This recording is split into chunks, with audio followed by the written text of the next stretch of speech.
Welcome back to the Getting Results Inc. podcast. My name is Coach Gino, and alongside is Super Coach, Coach Ken. Super Coach, how are you doing today, man? Yet another day, keeping America safe for capitalism. As we can see, the Gulf of America. Love it. Next level. Being here in Florida, I can now go gaze instead of the Gulf of Mexico, Gulf of America. And the water's already changed. It's become clearer. Awesome, Super Coach. Hey, Super Coach, it's been a while since we recorded a podcast. Since we started our podcast, this has been the longest break from one episode to a next that we've had. So it's good to be back on the podcast, and hopefully our listeners out there are excited to have a new episode going out there. There you go. Well, I apologize to all our fans. We were just celebrating Christmas and the holidays and taking a well-deserved break from keeping America safe. And at the same time, supporting capitalism by participating in Christmas and New Year's and all the money that goes out as a result of all that. Correct. So we're never off duty, just like we always tell advisors, right? You're never not working. Always working. Right? Always working. Refining skills, right? Reading books, refining skills, meditating, doing hard stuff, creating new targets for 25, honing the coaches. What we do is noble and right. Let's go. So, Super Coach, today's episode, we want to talk about a couple things, but, and I'll use a word many people won't know, the Sadguru. It's something we talk about in the coaches call, something that, we've studied in different ways ourselves in the past. But I want to talk about this idea of the Sadguru and how that ties into what we do and what our listeners do for a living, and how the Sadguru is actually really a huge part of who we are, what we are. Super Coach, what is the Sadguru? Sadguru. It is your Sadguru that attracts the guru. So it is your inner teacher that brings the outer teacher. So to many of you out there, both Gino and I are the guru, and I use that word loosely. But in reality, it was your Sadguru, or your inner teacher, that attracted us into your world. Now, some of you are probably thinking, all right, this is crazy. What is this really about? This is a distinction of a Hindu philosophy, or a guru is a teacher. Now, all of you have one. It's just that many times you don't use it correctly. And what I mean by that, it's that voice in your head. Okay? It's that feeling sometimes you get. Is that how does one tap their inner teacher? Oftentimes, many of us are overstimulated. You have too much stim going on. Our bodies, minds did not evolve in a 24-hour-a-day news cycle, 24 hours of lights, that you can be in communication with literally anyone on the planet at any time. So your brain did not evolve in those circumstances. As a matter of fact, your brain evolved in places where there were long bouts of boredom, where you had nothing to do other than stare at a wall, stare at a cave, sit in a blind, and wait for prey to come by. So in this modern age, our minds are constantly bombarded with stim. So we never really have the time to hear what the Sadguru is trying to whisper to us. So we're going to go a little bit deeper here in this is the concept of turning formlessness into form. Have you ever wondered why that some days you wake up in a bad mood, or sometimes you begin to reflect upon your life and think that you're a loser and that you have not accomplished anything and that your life is spinning out of control, or the darkness is arising within you at some level? Or perhaps you hate your children, you hate your wife, you hate your life, you hate your staff, all at the same time. It's amazing.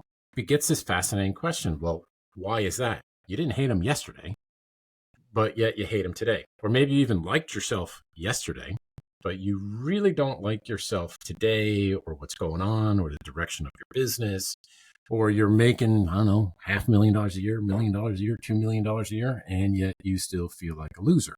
Perhaps you just got back from a company boondoggle, and that the corporation somehow, you're the $2 million producer, somehow by luck, cruck, twix, sticks, whatever the word is, you were put next to the guy or gal who's doing $8 million a year.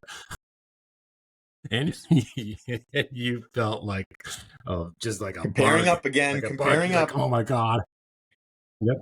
Compare and contrast. Suffer. Suffering. Suffering is always around the corner. Formlessness. Our emotions, long before we had language, as human beings in an evolutionary state, long before we had language, we lived in groups. We were actually alive, if you will, but without the ability to speak. It's an interesting concept. Your emotions were there, but your ability to express your emotions was not there.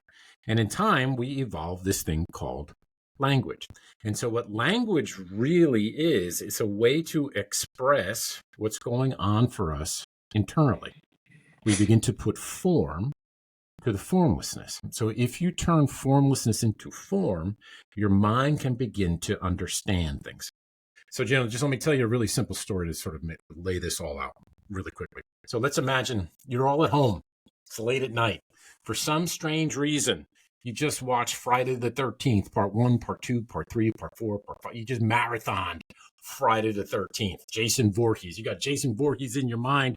You're like a fanboy of Jason Voorhees. It's 2 o'clock in the morning. You're laying in your bed, peacefully, comfy, cozy, just snoozing around. And then suddenly you hear a large crash in your living room downstairs. Your heart rate goes up to 150 miles an hour. You're like, oh my God, you reach under the bed. Now, if you're in the Northeast, you grab your little golf club. If you're like the rest of America, you grab your shotgun, right? You grab your shotgun, you're going downstairs, you're racking around, or you're doing the golf club thing or your baseball bat. But for most of us Americans, we'll have our shotgun out. And you're downstairs and you're like, and you know intellectually, Jason Voorhees is not in your living room, but your heart is pumping. You don't know. You don't have an understanding. Formlessness is arising within you. Fear. Oh my God, what could it be? My family's in danger. Everyone's in danger. You got the shotgun out. You hear a rustling in your closet, right? You hear the rustling in your closet. You begin to raise the gun and you're like, I really shouldn't take a shot in the house unless I know what it is. All right, so you got the gun or you got the baseball bat. Your heart is pounding. You're sweating. All of these scenarios are running through your mind. There's a lot of stress going on. Oh my God, what's going to happen? What's going to do? Do I call 911? Blah, blah, blah. There's an invader in the house.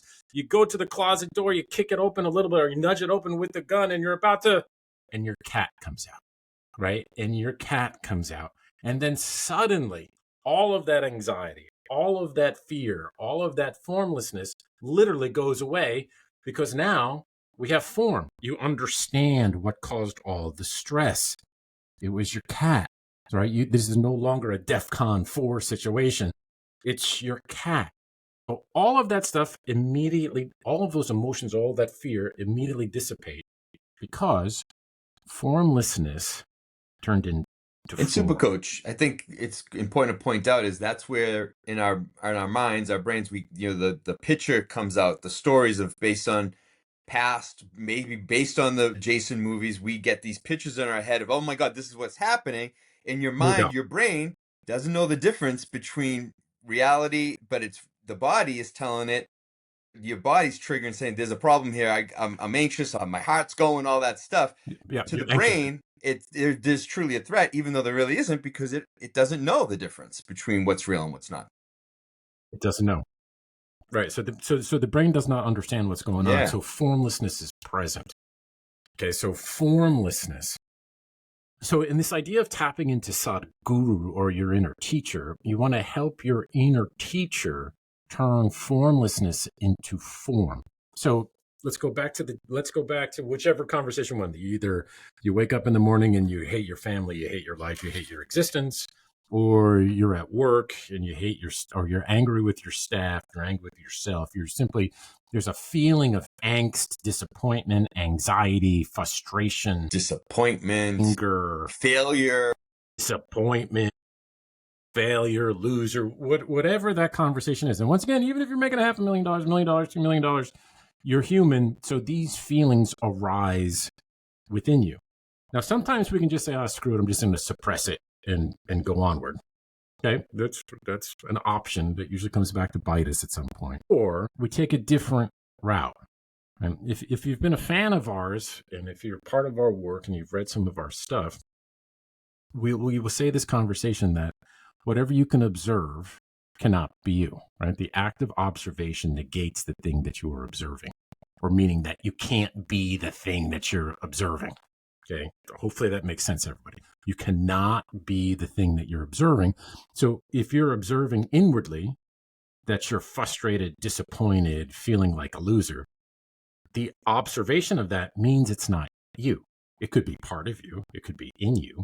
It's just not you. You see, one of the big challenges that most humans have is that we fall under the illusion that our thoughts and our feelings are true, and that our thoughts and our feelings are us. Like that's a really dangerous part, because Can many you give a times you don't physical know. example? Because I Yeah. think it's always good to have the physical of that. Like, let's, talking about the hand, the watch. Like, let's give them an example just so they can really make that connection of what you're talking about there. Okay.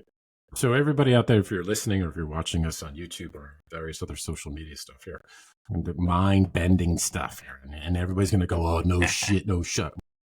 I said I'm not supposed to curse today. I'm trying not to curse. But, okay, mind bending stuff. Get a pen, put it in your hand, look at the pen. Okay, you can look at the pen, you can observe the pen.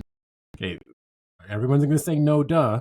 Since you can see the pen cannot be you. Whatever you observe cannot be you. All right, everybody's out there, no shit. Okay, if I can see the pen, it's not me. Okay, good. Now take the pen and put it next to your head, or put it next to your ear. Like, touch your ear, put your pen in your ear. Not all the way, though. Don't die. So you can touch your ear, right? So if you can touch your ear, guess what? Your ear, and observe the ear, your ear is not you. Okay, like if I cut off your ear, would you still be you? Yes, but you'd be a one-eared person, pirate. Okay? And so it's just to take the same sort of vision, right? Put the pen in the middle of your head, and you can't really push it in, but where do you exist? Where are your thoughts? They're in here somewhere, right? So if you can observe your thoughts, just like you can observe the thoughts or the pen cannot be you. You are the one who observes the thoughts or the pen. Now, why do we emphasize this so much?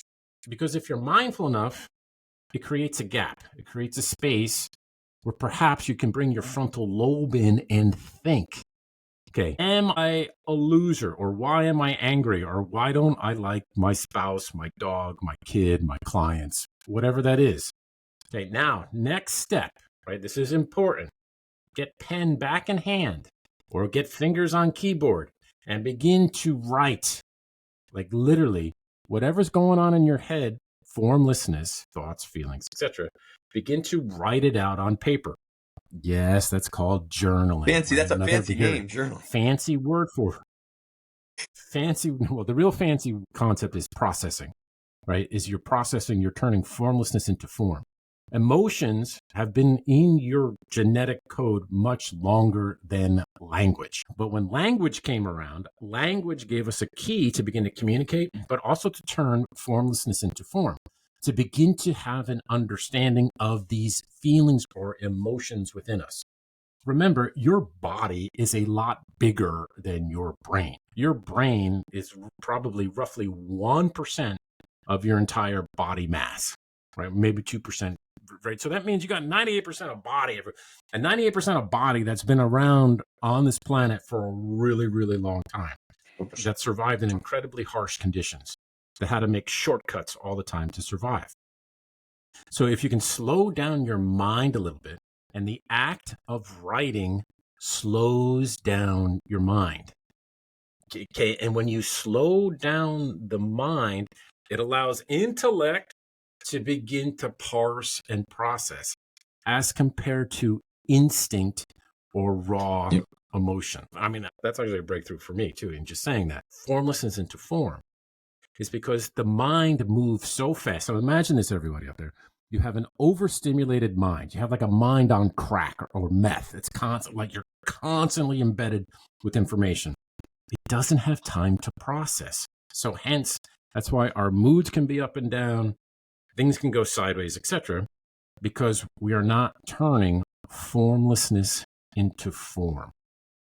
Okay, because once again, minds are overstimulated. Like thoughts just popping into my head. For all of you out there today, just for a quick kicks and giggles, in about a 2-hour period, if you can do this, notice how many beautiful people you see, right? In a 2-hour period. Just simply notice how many beautiful people that you see, like that, like beautiful.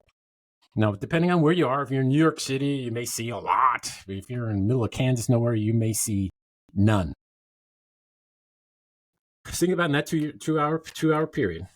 Now, if you go on the internet or you begin to watch television, how many beautiful people will you see in 2 hours? It could be thousands, right? Thousands. Now, our minds evolved in a place where you saw a beautiful person, I don't know, once a month, once a year. It was rare. Now it's commonplace, but our minds get overstimmed by that. So where I'm trying to make a reference here is how overstimmed our minds are, and that how much Sadguru doesn't have time to process, doesn't have time to turn formlessness into Ken, it's form. reminding me of the excerpt we use from Eckhart Tolle's The Power of Now, that the mind's an instrument that we don't necessarily use the right way, that the mind uses us and we don't use the mind. That it's a tool, right? That it's a tool.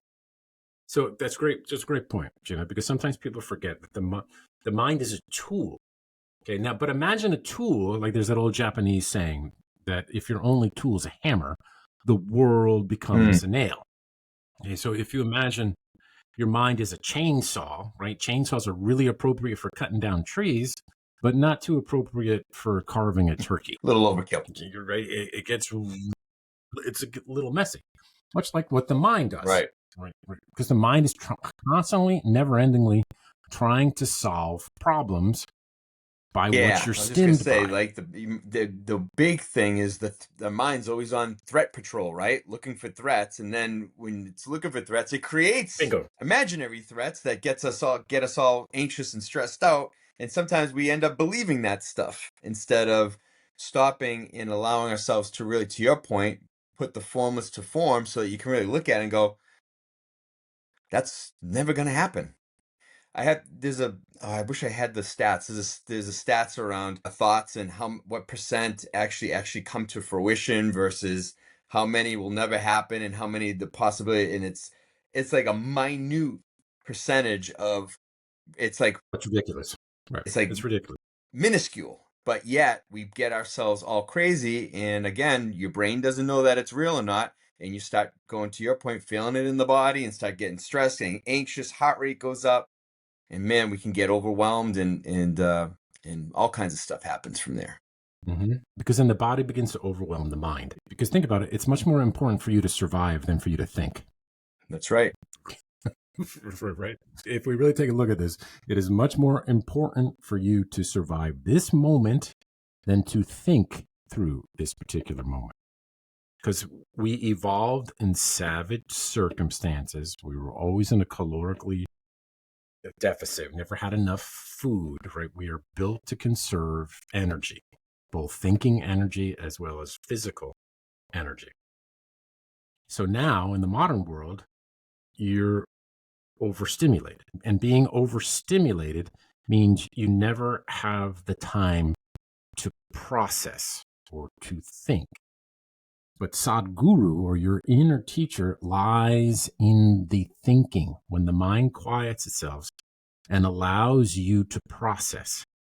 Okay, it's the processing part that's important. We think about another fancy word here: self-regulatory behaviors. And to control thyself, know thyself, and to thine own self be true. Okay, so how does one know thyself and how does one control thyself?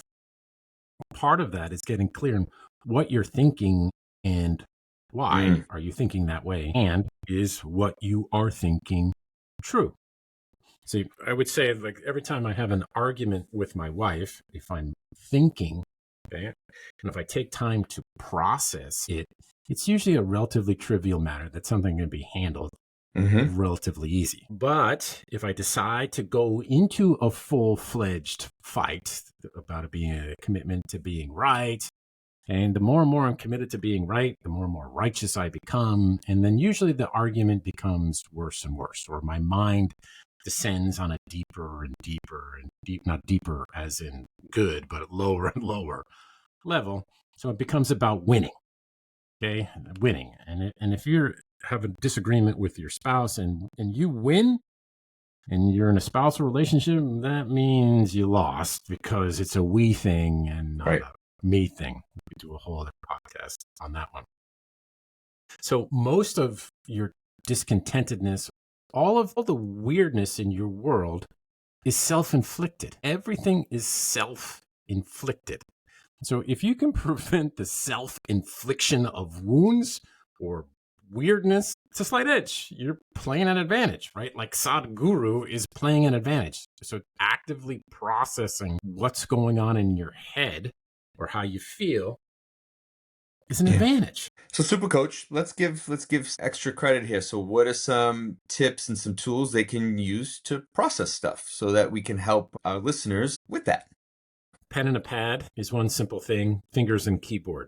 Now, a lot of times people ask me, well, Ken, what's journaling that's kind of, I'm a man's man, or I live in Texas and I ride a horse, and cowboys do not journal. Don't say like dear diary, etc. Okay. Well, if we want to talk about slight edges, to control thyself, know thyself. You begin to write what's going on for you. Like here's the report. I'm feeling like a loser. Well, then ask yourself, why is that? Now, what's really beautiful about this concept of form, even if you begin to write out all the reasons why you're a loser, okay, and I'm sure you can have hundreds of them, if not thousands of them, your mind will also begin to point out where you're not, where you've actually taken ground, and will begin to ask, is that really true? Now, a lot of my clients sometimes are fearful that they're lazy. And I think in every achiever's mind somewhere, there's this concept that, man, I'm lazy. I don't want to be known as like lazy or guilt. I should be doing more. Well, here's the hard truth. A lazy person could have never created what you've created. Right? Like a lazy person doesn't worry about being lazy because they are. I can't think of the fancy word, non-limitature. It's a word that cancels itself out. It's whatever. So you can't be lazy. But if you think you are, write it down, right? And then process why you believe that to be true. What makes you lazy? Yeah. What makes them? Mm-hmm. Right? Literally think on paper. That's how you begin to tap Sadguru. And then what's really cool, if you can get whatever's going on in your head straight on paper, then you can go have a conversation with someone from a place of knowledge and substance, conversation with your coach, conversation with your spouse, conversation with a partner from that place, which will then accelerate your own level of understanding. Yep. When the student is ready, the teacher appears. Right? Yeah. When the student, right, spot on. When the student is ready, the teacher appears. As we began the podcast, it's the Sadguru that calls the guru, right? It's your inner teacher that attracts the outer teacher. And then the outer teacher is there to hone you or to provide that information to your Sadguru to evolve you to the next level. Okay. Much like when the student is ready, the teacher will appear, right? There's also a caveat that when the student is ready, the teacher will appear. And then also at times when the student is ready, the teacher will disappear. And sometimes the teacher disappears quickly, or sometimes they stick around for a while. Why? Because you're constantly evolving. Or the teacher continues to give things that the inner teacher continues to carry on.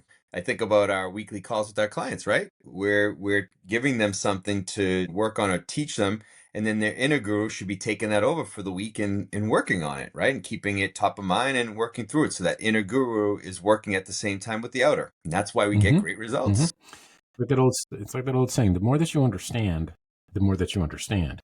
Or the smarter that you become, the dumber you realize you are. Right? So great intellect is also matched by great levels of of ignorance. Like you realize you're really that you don't know everything. Smart. Yeah. Right. Knowing that you don't know wisdom is a huge advantage. So once again, this idea of Sadguru, your inner teacher, real thinking takes effort. Okay? And unless fingers are on a keyboard or there's a pen in your hand and you're writing on paper, pencil, whatever you're doing, more than likely you're not thinking. you're reacting. It's surface level thought based on a massive amount of overstimulation or primal emotions going through the body that the brain is trying to interpret, right? And if you're overstimmed, you can't process Yes. properly. Is, those times when you have those eureka moments, or you're showering, you're at the beach, wherever it is, and you're relaxed, you're calm, you're not really thinking much. Typically we get a lot of aha moments, and when you think about that, that's really you giving the Sadguru a chance to reveal itself, and you're listening to it. Like, sometimes, why does a certain book resonate with you? I think that's that inner guru saying, hey, that book is the book you need, or hey, that class or that person that you just saw, you need to talk to them. Right? That's that inner guru. Now, does Sadguru really exist? Is there like some sort of spirit inside you? Yeah, no. It's just that you're smarter than you think you are. You're more aware than you think you are. And if you give yourself the opportunity to process it, to uncover those nuggets, they begin to Mm-hmm. reveal themselves to you, right? And that's the simple thing. Ponder, reflect, taking the time to think. Because the more committed we are to being busy, the more busy we become. The more committed you are to being effective, the more effective you will become. But to be effective requires you to discern or to think. Okay, just get that point, right? To be effective, it requires you to think. All right, no, I'm thinking right now. I'm thinking as I'm driving to work or I'm driving to client appointments. I think all the time. No, that is not real thinking. Real thinking takes effort. You cannot drive and really think at the same time. Now, I know some of you are arguing with me. Oh, yes, I can.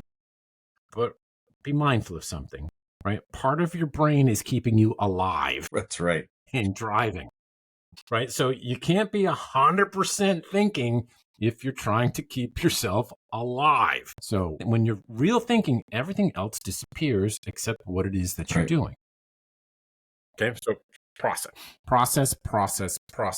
Don't be dumb. It's really easy to Yep. be dumb, though. Yep. And the reason why it's really easy to be dumb is because we're overstimulated. Okay, right? If you have over 150 clients, strong probability you're overstimulated. It just is. So, and that's not a bad thing. It's not a good thing. It's just tell the truth. So you have to be really, really mindful that you're processing what's going on in between your ears. Good stuff. I like today's topic. This was good to talk through. Before we we close out this podcast, any last thoughts? I think the last thought is the world, the universe is conspiring to evolve you. Evolution is a natural force. It's constant. It's pervasive in everything. Everything is looking to evolve or to get to that next level of complexity. It's the same thing with Sadguru. Like, complexity is a good thing because it enriches the vividness of existence. If you allow yourself to be open to it, you will begin to see probabilities or opportunities to evolve you and your business, right? Like, if you're listening to this podcast or if you know about us at any level, your Sadguru is nudging you to evolve your business, right? To see what's available. How much more of my potential can I tap? Now, sometimes the illusion is, oh man, that's going to be more work, etc. It may be, but what if it wasn't? What if it was less? Like, what if discernment or being effective is where the real magic lies? And that's something that not only I struggle with at times, but it's this idea is that you do not have to be productive every minute of the day. That's an illusion. You don't have to be productive every minute of the day. And if we really told the truth, and we talk about this all the time, this concept of the singularity, the law of unequal distribution, you only really have to be effective a relatively short amount of time. That provides tremendous results. But to figure that out, you got to think, you got to discern. And if, once again, I keep harping on this overstim thing, because more than likely you are. Like, think about how much TV you watched last night, like when you looked at your phone, or just like as I started this podcast, the Gulf of America concept. Like, why do I know that? Like, why would I even think? Well, it got to my head through one of the news feeds that somehow slips into my existence. Should the Gulf of America really be getting Super Coach's attention? The answer is no. But yet, how did it get in? It snuck in. Right? Like all of us, these little things are coming Yep. into us all the time that overstim us and then can influence. And that's the even scarier part. It can influence us. Absolutely. Great stuff, Super Coach. Thank you. To our listeners, if you enjoyed this podcast and you got value from it, please follow us, share us. We can be found on Spotify, Apple Podcasts, YouTube, gettingresultsinc.com under resources. Check us out. We look forward to our next episode with you. Until next time, be great.